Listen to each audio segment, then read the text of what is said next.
नमस्कार साथियों, मैं हूं वीरेंद्र कुमार। मैं आपका ईटी यूट्यूब चैनल पर हार्दिक स्वागत करता हूं।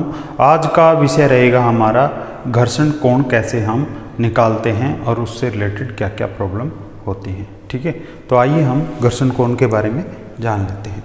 तो जब कोई वस्तु एक प्लेन पे झुकी होती है, कोई जो है प्लेन झुका होता है, ठीक है, इस झुके हुए प्लेन पे कोई वस्तु रखी होती है जिसका मास जो है m मान लेते हैं। क्या है? m मास है। ठीक है, m मास का कोई ऑब्जेक्ट यहाँ पे रखा हुआ है। ठीक है, तो इसकी जो रिएक्शन होती है हमें पता है क्या होती है, ये होती है r। और यहाँ पे इसका वेट जो है काम करता है, लेकिन वेट तो क्या है, हमने देखा था लास्ट लेक्चर में भी, क्या वर्टिकली क्या करता है, डाउनवर्ड काम करता है, वर्टिकली डाउनवर्ड काम करता है। तो मान लेते हैं ये जो एंगल हमारा थीटा है, तो ये भी क्या हो जाएगा, थीटा, क्योंकि नॉर्मल रिएक्शन के साथ बनाती है ये रिएक्शन, तो ये हो जाएगा एंगल थीटा। ठीक है, अब लास्ट लेक्चर में बताया था ये अगर हमने इस लाइन को देखना है, क्योंकि ये एंगल क्या होता है, इतना एंगल होता है कि जब इस पे हम वस्तु को रखेंगे तो अपने आप ही नीचे आनी शुरू कर देगी। तो इसका मतलब ये इतना कोण, जब वस्तु अपने आप नीचे आनी शुरू कर दे, कौन सी कंडीशन हो जाएगी, लिमिटिंग फ्रिक्शन की। इसका मतलब ये नीचे आएगी तो ये क्या हो जाएगा, हमारा लिमिटिंग फ्रिक्शन उधर लगेगा, क्योंकि वस्तु की गति की अपोजिट विपरीत दिशा में काम करता है। तो ये हमारा थीटा हो जाएगा। थीटा के सामने परपेंडिकुलर होता है, परपेंडिकुलर, तो परपेंडिकुलर वाला घटक क्या निकाला था हमने, mg साइन थीटा निकाला था, क्योंकि वेट जो है ये हमें पता है नीचे वर्टिकली डाउनवर्ड काम करेगा।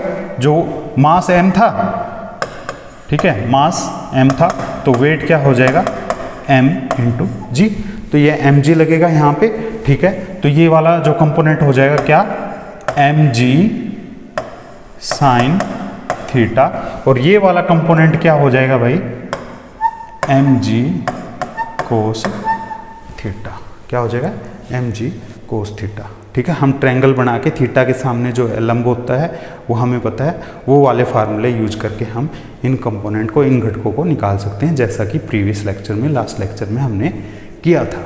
ठीक है, तो ये हमने निकाल लिया है। तो ये क्या है, जो ये वाला कंपोनेंट जो होगा हमारा और ये वाला, तो यहाँ से हमने देखा r किसके बराबर है भाई, mg कोस थीटा के, mg कोस थीटा के, और ये F इक्वल टू क्या हो जाएगा, K, क्योंकि हम इक्विलिब्रियम की, संतुलन की अवस्था की बात करते हैं, जब क्या वस्तु जस्ट चलने वाली होती है, थोड़ा सा बल लगाते ही चल पड़ेगी, वो कंडीशन है। तो संतुलन की अवस्था में क्या हो जाएगा, जो हमारा FL है, लिमिटिंग फ्रिक्शन है, वो क्या हो जाएगा, mg साइन थीटा के, क्योंकि जैसे ही ये वाला कंपोनेंट, ये वाला घटक ज़्यादा होगा तो वस्तु नीचे ही आ जाएगी। जैसे कि हम ये कहें कि ये 5 है, ठीक है, और ये भी 5 है, तो अगर ये 5.1 भी होगा तो वस्तु नीचे आनी शुरू कर देगी आराम से। ठीक है, अगर ये 6, 7, 8, 9 बढ़ता गया तो जल्दी जल्दी नीचे आनी शुरू कर देगी। ठीक है, तो ये कंडीशन है। ठीक है, उस दौरान जो ये r है, mg कोस थीटा, और fl लिमिटिंग फ्रिक्शन का जो कोफिशिएंट है, वो फ्रिक्शन है, वो क्या होगा, mg साइन थीटा होगा। तो अब हम एक ऐसी कंडीशन देखते हैं जब वस्तु नीचे की ओर गति कर रही है। तो नीचे की ओर गति कर रही है तो FL की जगह क्या आ जाएगा, FK। क्या था, FK, क्या, काइनेटिक डायनेमिक फ्रिक्शन।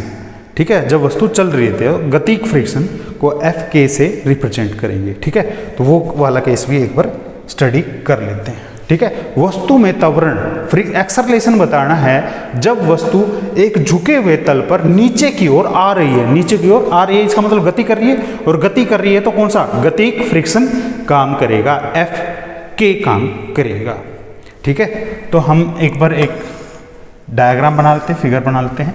ठीक है, वस्तु यहाँ पे रखी हुई है, तो यहाँ पे r लगेगी, और यहाँ पे ये बताया था मैंने, mg क्या आ जाएगा, कोस थीटा, और यहाँ पे ये mg वेट नीचे काम करेगा, ये हमारा थीटा लग रहा है, तो ये वाला जो कंपोनेंट क्या हो जाएगा, mg साइन थीटा, अभी अभी किया है हमने, और ये क्या हो जाएगा यहाँ पे FK। K का मतलब क्या है, जब वस्तु चल रही है, डायनेमिक स्थिति बदल रही है, उस दौरान घर्षण क्या लगेगा, वो दोनों अपोजिट डायरेक्शन में लगते हैं, ये भी हमें पता है। ठीक है, तो यहाँ से अब ये यूं पूछना चाहता है कि भाई जो एक्सेलरेशन है वो क्या है, तो हमें पता है ये फोर्स क्या होगा जो इसको नीचे लेके आएगा, F इक्वल टू क्या होगा कि भाई अब नीचे आ रही है, इसका मतलब ये वाला चीज़ ज़्यादा है, इसका मतलब पिछले एग्जाम्पल में मैंने कहा क्या कहा था, 5 रखे थे, अब ये क्या है 5, ये 6 है और ये क्या हो जाएगा 5, ये समझने के लिए केवल। ठीक है, तभी नीचे आएगी। ठीक है, तो F क्या हो जाएगा, इसमें से वो घटाएंगे, इतना फोर्स की हमें जरूरत रहेगी तभी वस्तु नीचे आ सकेगी। ठीक है, तो ये क्या हो जाएगा mg साइन थीटा माइनस के एफ के। अब हम देख लेते हैं कि एफ के की वैल्यू क्या रहेगी, एफ के की वैल्यू क्या आएगी। ठीक है, तो ये एफ जो होता है, ये फोर्स क्या होता है, F equal to M A होता है, तो यहाँ पे हम क्या रख देंगे, M A equal to M G sine theta, और ये एफ के यहाँ से क्या निकलेगा, जो फ्रिक्शनल कोफिशिएंट था हमने देखा था, एफ इक्वल टू क्या होता है म्यू आर, तो यहाँ पे म्यू के है, ये क्या हो जाएगा म्यू के, इसको हम म्यू भी ले लेंगे सीधा, कोई दिक्कत नहीं आएगी, और आर की जगह क्या हो जाएगा, आर वाली चीज़ तो यही है, इसका मतलब ये क्या हो जाएगा एम जी कोस थीटा, क्योंकि ये आर किसके, एम जी कोस थीटा वाले कंपोनेंट के बराबर होता है, ये प्रीवियस लेक्चर में हमने अच्छी तरह से पढ़ लिया था। ठीक है, तो यहाँ पे अब ये क्या हो जाएगा mu M G cos theta. अब मैं इस के को कंसीडर नहीं करूँगा, आप अपने आप इसको यहाँ पे रख सकते हो। ठीक है, ठीक है, तो यहाँ से क्या कॉमन आ जाएगा, m कॉमन आ जाएगा। ठीक है, और ये g भी कॉमन आ जाएगा, तो ये हो गया M G sine theta minus K mu, M G common हो गया था कोस थीटा।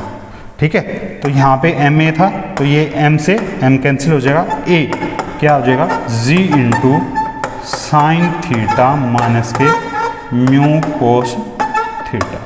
तो ये हमारा त्वरण आ गया जब वस्तु एक इंक्लाइन प्लेन पे झुके हुए तल से नीचे की ओर गति कर रही है, उसके लिए हमने एक्सप्रेशन निकाल लिया है। अब ये क्या कहता है कि ये म्यू तो किस पे डिपेंड करता है, वस्तु की सतह पे कैसी है, बहुत ज़्यादा स्मूथ है तो ये क्या हो जाएगी जीरो हो जाएगी, इसका मतलब ये जीरो हो जाएगी, तो क्या बच जाएगा केवल यहाँ से क्या आ जाएगा a इक्वल टू क्या आ जाएगा g साइन थीटा, क्या आ जाएगा a equal to g sine theta. कब, जब ये सरफेस जो है बिल्कुल स्मूथ है, बिल्कुल चिकना है। ठीक है, तो उस टाइम ये कंडीशन हमारी आ जाएगी। अब ये क्या कह रहा है, अगली कंडीशन, सेकंड कंडीशन में क्या कहेगा कि ये जो एंगल है इतना कर दिया कि ये वस्तु अपने आप नीचे नहीं आ रही, अपने आप नीचे नहीं आ रही तो लेके आनी पड़ेगी। इसका मतलब उस टाइम क्या, ये फ्रिक्शन वाला टर्म जो है ये क्या हो जाएगी लिमिटिंग फ्रिक्शन, क्योंकि वो सबसे ज़्यादा होता है, मैंने बताया था, तो ये ज़्यादा हो जाएगा और ये कम हो जाएगा। तो उस केस में हमने क्या करना पड़ेगा भाई, इसमें से इसको माइनस करना पड़ेगा, इसका मतलब ये इक्वेशन चेंज करनी पड़ेगी। तो ये करके देख लेते हैं। तो यहाँ से अब क्या लगेगा, F इक्वल टू क्या हो जाएगा एफ के, अब ये के नहीं रहेगा, यहाँ पे क्या हो जाएगा एफ एल, लिमिटिंग फ्रिक्शन हो जाएगा। ठीक है, माइनस में। ठीक है, क्योंकि जो है हमने यहाँ से देखा कि ये वाली चीज़ अब क्या हो जाएगी, कम हो जाएगी। मैं जो है कलर दूसरा यूज़ कर लेता हूँ। ठीक है, ये क्या हो जाएगी, मान लेते हैं ये 5 हो जाएगी अब, और ये क्या हो जाएगी 6 हो जाएगी, ये 6 हो जाएगी। ठीक है, तो ये 6 हो जाएगी, इसका मतलब ये वैल्यू ज़्यादा हो जाएगी।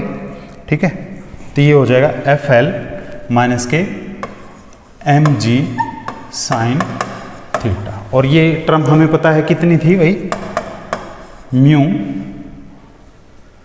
M G cos theta minus K M G sine theta, और ये एम ए के इक्वल होता है। लास्ट लेक्चर में, अभी जो लास्ट स्लाइड में हमने अच्छी तरह से कर लिया था। यहाँ से क्या आ जाएगा, एम जी कॉमन आ जाएगा, ये हो जाएगा म्यू कोस थीटा माइनस के साइन थीटा, और ये एम से ये कट जाएगा, ए इक्वल टू आ जाएगा g into mu cos theta minus के साइन थीटा।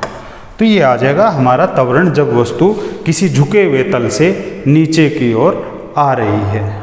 ठीक है, तो ये हमारा जो है एक्सेलरेशन आ जाएगा। ठीक है, ए। तो आज के लिए इतना ही। नेक्स्ट लेक्चर में हम घर्षण को कम कैसे कर सकते हैं और प्रैक्टिकली जो फोर्स लगेगा जब भी हम किसी वस्तु को पुल या पुश करेंगे तब क्या फोर्स लगेगा उसके बारे में जानकारी लेंगे। तो आज के लिए इतना ही। Thank you.